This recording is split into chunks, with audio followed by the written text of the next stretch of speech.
For me, mountain biking is all about speed. Whether it's on the uphill or on the descent, I like to go as fast as I can. But there is one factor that you can really control here, and that is on your bike. In this video, we're going to talk about how to make your bike as efficient as you possibly can.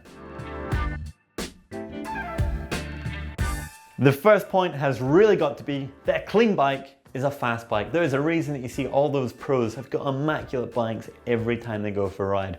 So even if it's raining, get out there, give your bike a wash, give it some much needed attention, get rid of all that dirt, that grime that's built up, and make it look sparkling again. So once you've got that bike absolutely sparkling and looking immaculate again, let's take a look at those bearings. So the first one that I want to talk about is on the wheel. So just give them a spin. If they're feeling rough or you can actually hear a gritty noise, chances are they're going to need replaced. So make sure you do that on the front and then on the rear too.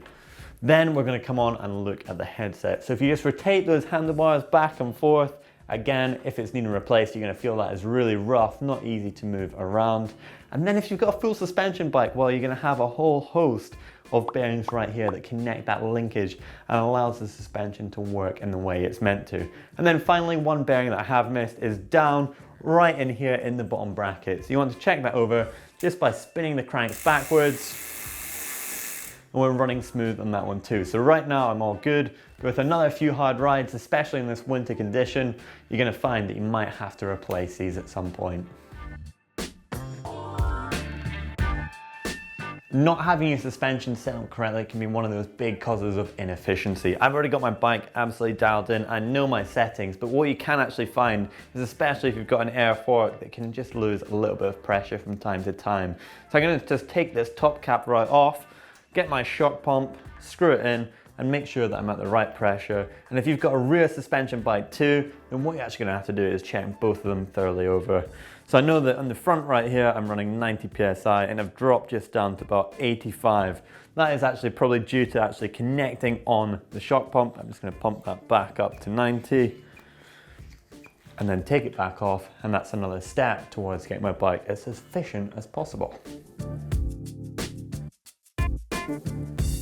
Now, not having your drivetrain correctly cleaned and lubricated can be said to give you a 7% inefficiency. Now that is a massive number when it comes to all that you've got to do really is clean your chain and then re-lubricate it. Super easy to do, and it's even easier when your bike is mega clean. Other points you could really think about is just to check your chain wear, your cassette wear, make sure that nothing is really seized and there's no extra friction. And then of course it all comes down to that bottom bracket too. You want to make sure that those bearings are running super smooth so you can get the maximum power transfer.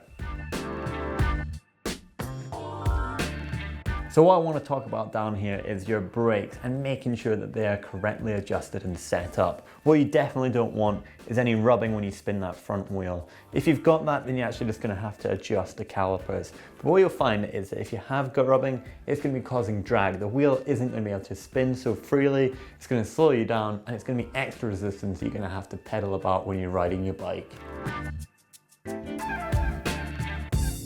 Tires are what really connect you to the ground beneath you, and with these ones, well, you can actually see that these have got really low rolling resistance. The knobs are really small. They're not going to give me such good grip as perhaps a more aggressive tire, but you can adjust the pressure. So I might go a little bit softer in the front, the rear a little bit firmer so it can roll that bit faster. And then for more aggressive tires, things you might want to think about are having sort of a bigger, chunkier tire up front, something faster and slimmer on the rear, and then adjusting those pressures to accommodate whether you want more grip or less grip over the front or the rear of the bike. So with everything on the stand already addressed, it comes down to a couple of final pointers, and the first being saddle height. Now this is definitely far too low for me. What you actually want to do is make sure that you adjust it to your correct size. We've got full videos on this, and what I've done already is made a marking on the seat post itself so that I can set that up. When I lower and drop the saddle, I know that I'm always going to get the same height. But key points, you don't want to have your knee locked out, you want to have a slight bend in it, and you want to feel that you're making perfect figure of eights when you're actually pedaling the bike around.